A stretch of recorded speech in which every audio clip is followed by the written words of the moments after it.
Boa noite, meus filhos, que Deus vos abençoe com muita luz. Estamos aqui hoje reunidos na lição de hoje, livro do Allan Kardec, a Gênesis, capítulo 18, Sinais dos Tempos. Hoje estamos no item 9 ao 16. Vamos para a nossa lição de hoje. 9. Sim, de certo a humanidade se transforma como já transformou noutras épocas, e cada transformação se assinala por uma crise, que é para o gênero humano, que são para os indivíduos as crises do crescimento, aqueles que se tornam muitas vezes penosa, dolorosa e arrebata consigo as gerações e instituições, mas são sempre seguidas de uma fase de progresso material e moral. A humanidade terrestre, tendo chegado a um desses períodos de crescimento, está em cheio há quase um século no trabalho de sua transformação, pelo que vemos agitar-se de todos os lados, presa de uma espécie de febre, como se impelida por invisível força. Assim continuará até que haja outra vez estabilizado as novas bases. Quem observar, então, achá-la muito mudada em seus costumes, em seu caráter, nas suas leis, nas suas crenças, numa palavra, em todo o seu estado social. Uma coisa que vos parecerá estranhável, mas que por isso não deixa de ser rigorosa a verdade, é que o mundo dos espíritos, mundo que vos rodeia, experimenta contra-choque de todas as comoções que abalam o mundo dos encarnados. Digo mesmo para aquele que toma parte ativa dessas comoções. Nada tem isso de surpreendente para eles saem dela e elas têm de voltar, sendo, pois, natural se interesse pelos movimentos que operam entre os homens. Ficai, portanto, certo de que quando uma revolução social se produz na Terra, abala igualmente o mundo invisível, onde todas as paixões, boas e más, se exacerbam, como entre vós, indivisível, efervescência, entra a reinar uma coletividade dos espíritos que ainda pertence ao vosso mundo e que guarda o momento dele volver. A agitação dos encarnados e desencarnados junta às vezes frequentemente mesmo, já que tudo se conjuga em natureza, as perturbações dos elementos físicos. Dá-se então durante algum tempo verdadeira confusão geral, mas que passa como um furacão, após qual o véu volta a estar sereno e a humanidade reconstituída sobre novas bases, imbuída de novas ideias, começa a percorrer nova etapa de progresso. É no período que ora se inicia que o Espiritismo florescerá e dará frutos. Trabalhar, portanto, mais para o futuro do que para o presente. Era, porém, necessário que esses trabalhos preparasse antecipadamente, porque eles traçam sendas de regeneração pela unificação e racionalidade das crenças. Ditosos que deles proveito desde já tantas penas e se pouparão esses quando forem os proveitos que deles aufiram. Dr. Barre. 10. Do que precede resulta, em consequência do movimento de translação que executam no espaço, os corpos celestes exercem sobre os outros maior ou menor influência, conforme a proximidade em que se acham entre si suas respectivas posições, que essa influência pode acarretar uma perturbação momentânea e seus elementos constitutivos se modificam as condições de vitalidade dos seus habitantes, que a regularidade dos movimentos determina a volta periódica da mesma causa e dos mesmos efeitos, que se demasiado curta é a duração de certos períodos, para que os homens se apreciem. Outros veem passar gerações e raça que deles não se apercebe, ou quais afigura normal o estado de coisa que observam. Ao contrário, as gerações contemporâneas da transição lhe sofrem contra-choque que tudo lhe parece fora das leis ordinárias. Essas gerações veem uma causa sobrenatural, maravilhosa, miraculosa, no que em realidade, mas não é de que a execução das leis da natureza. Se pelo encadeamento e a solidariedade das causas e dos efeitos nos períodos de renovação moral da humanidade, coincide como tudo leva a crer, como as revoluções físicas do globo, Pode os referidos períodos ser acompanhados ou precedidos de fenômenos naturais insólitos para os que eles não se acham familiarizados, de meteoros que parecem estranhos de retundência intensificada e desusada dos flagelos destruidores, que não são nem causa nem presságio sobrenaturais, mas uma consequência de movimento geral que se opera no mundo físico e no mundo moral. Anunciando a época da renovação que se havia abrir à humanidade e determinar o fim do velho mundo, Jesus, pois, foi lícito a dizer que ele se assinalara por fenômenos extraordinários, tremores de terra, flagelos diversos, sinais no céu, que mais não são do que meteoros sob a aberrogação das leis naturais. O vulgo, porém, ignorante, viu nessas palavras a predição de fatos miraculosos. 11. A previsão dos movimentos progressivos da humanidade nada apresenta de surpreendente quando feita por seres desmaterializados que vêm a fim de ter e a que atende todas as coisas, tendo algum deles conhecimento direto do pensamento de Deus. Pelos movimentos parciais em esses seres vem em que época poderá operar-se um movimento geral. Do mesmo modo que o homem pode calcular de antemão o tempo de uma árvore levará para dar fruto, do mesmo modo os astrônomos calculam a época do fenômeno astronômico pelo tempo que um astro gasta para efetuar a sua revolução. 12. A humanidade é um ser coletivo ao qual se operam mesmo as revoluções morais, porque passa todo ser individual com a diferença de que uma se realiza de ano em ano e outra de séculos em séculos. Acompanhe-se a humanidade em suas evoluções através dos tempos e ver-se-á a vida de diversas raças marcada por períodos que dão a cada época uma fisionomia especial. 13. De suas maneiras se opera, como já dissemos, a marcha progressiva da humanidade, uma gradual, lenta e imperceptível, e se consideram épocas consecutivas, traduzir-se por sucessivas melhoras nos costumes, nas leis, nos usos, melhores que só com a continuação pode perceber, como as mudanças que as correntes da água ocasionam na superfície do globo, e outras por movimentos relativamente bruscos, semelhante aos de uma torrente que, rompendo os diques, que a continua a transpor há alguns anos o espaço que levaria séculos a percorrer. É então que um cataclismo moral que traga em breve instante as instituições do passado, o qual sobrevém uma ordem de coisa que pouco a pouco se estabiliza à medida que estabelece a calma ou que acaba por se tornar definitiva. Aquele que viva bastante para abranger com a vista as duas vertentes da nova fase, parecerá que o mundo novo surgiu das ruínas do antigo. O caráter, o costume, o uso, tudo está mudado. É que, com efeito, surgiram homens novos, ou melhor, regenerados.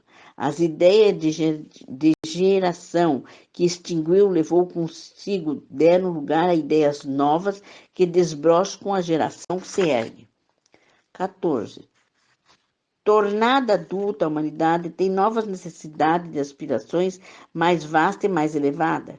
Compreende o vazio com que foi embalada e a insuficiência de suas instituições para lhe dar a felicidade, já não encontra no estado das coisas as satisfações legítimas que se sente com direito.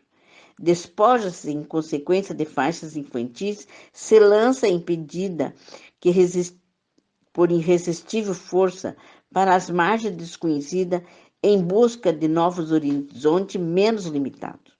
É um desses períodos de transformação, ou, se preferirem, de crescimento moral, que ora chega a humanidade. Da adolescência chega estado viril. O passado já não pode bastar às suas novas aspirações e suas novas necessidades. Ela já não pode ser conduzida pelos mesmos métodos, mas não mais se deixa levar por ilusões nem fantasmagoria. Sua razão amadurecida reclama alimentos mais substanciosos. É demasiado efêmero o presente, ela sente que mais amplo é seu destino e que a vida corpórea é excessivamente restrita para encerrá-la inteiramente.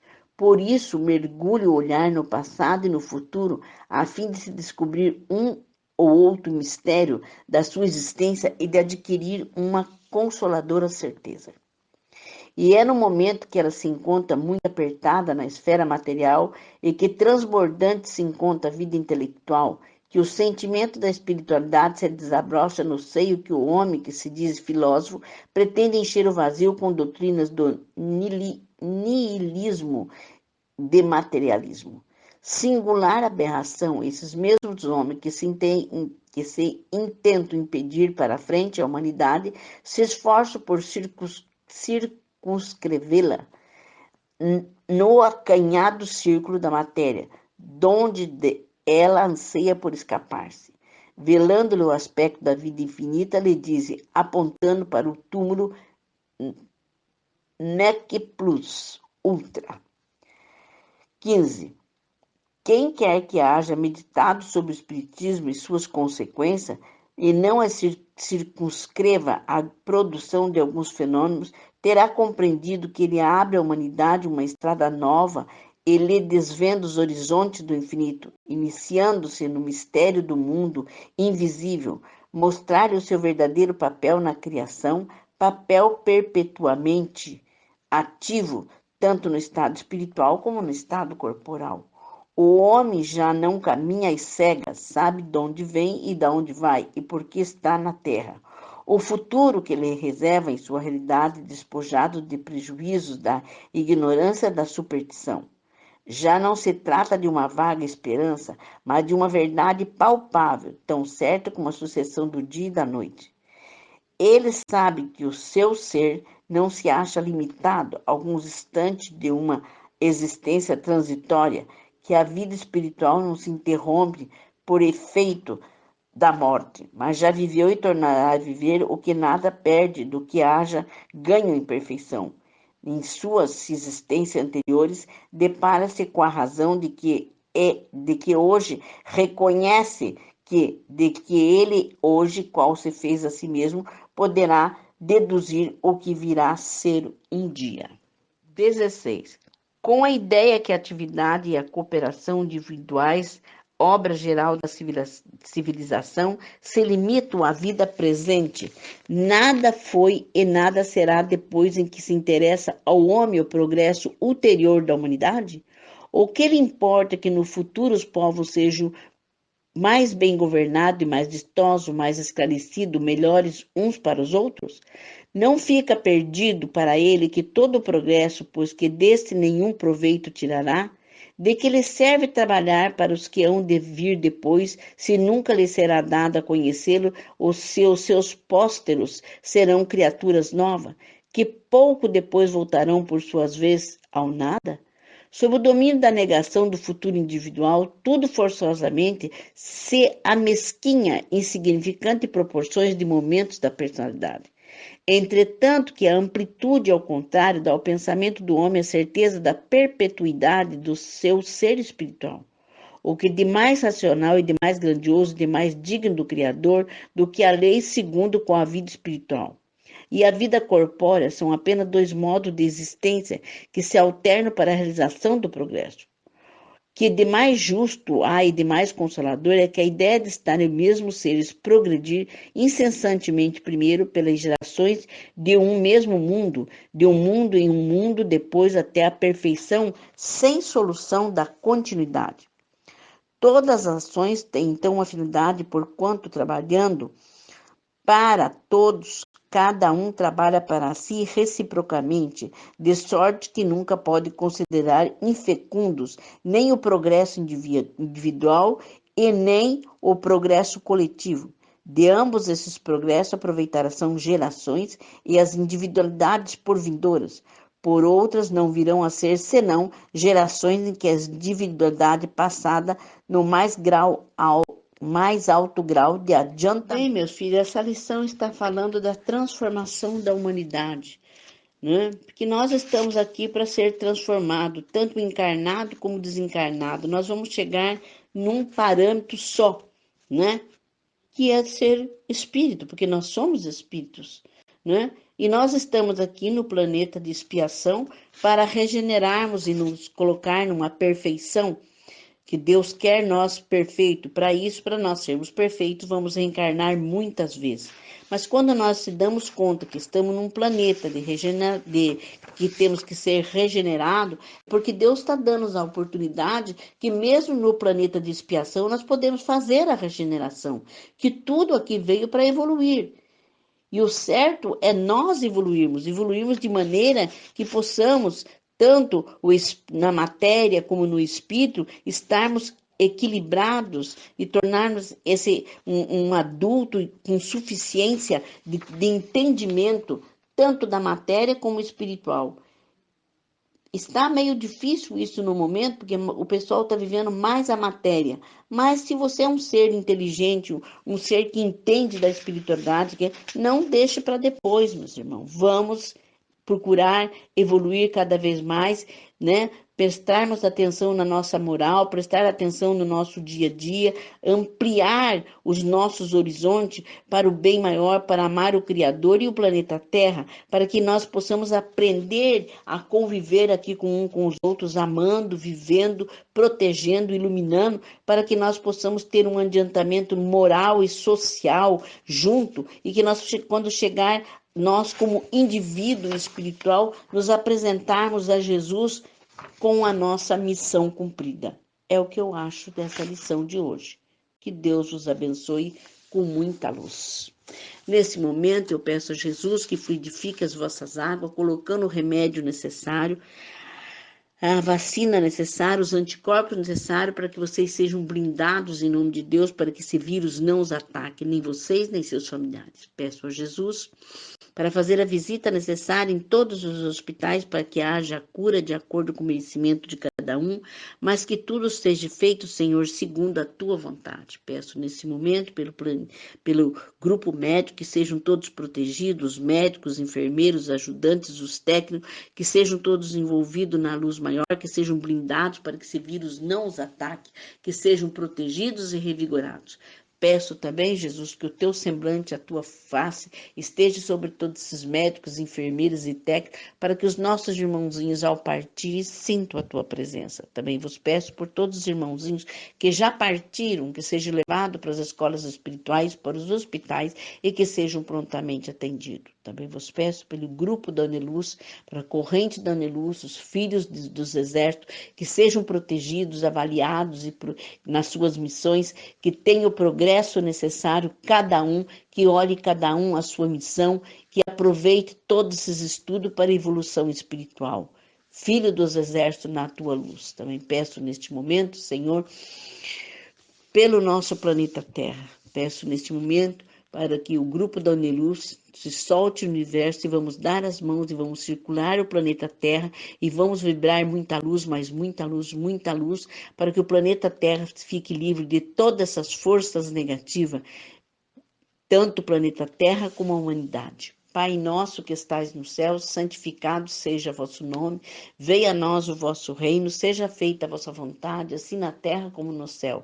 O pão nosso de cada dia nos dai hoje, perdoai as nossas ofensas, assim como nós perdoamos a quem nos tem ofendido, e não nos deixeis cair em tentação, mas livrai de todo mal, pelo vosso poder e a vossa glória, hoje e sempre. Amém. Aqui vai meu abraço a todos meus filhos, cheios de saudade, que Deus os proteja, que Deus os cuide, que fique nessa luz maior. Aqui vai um beijo, um abraço no coração de todos os meus filhos, desta mãe que os ama muito. Boa noite a todos.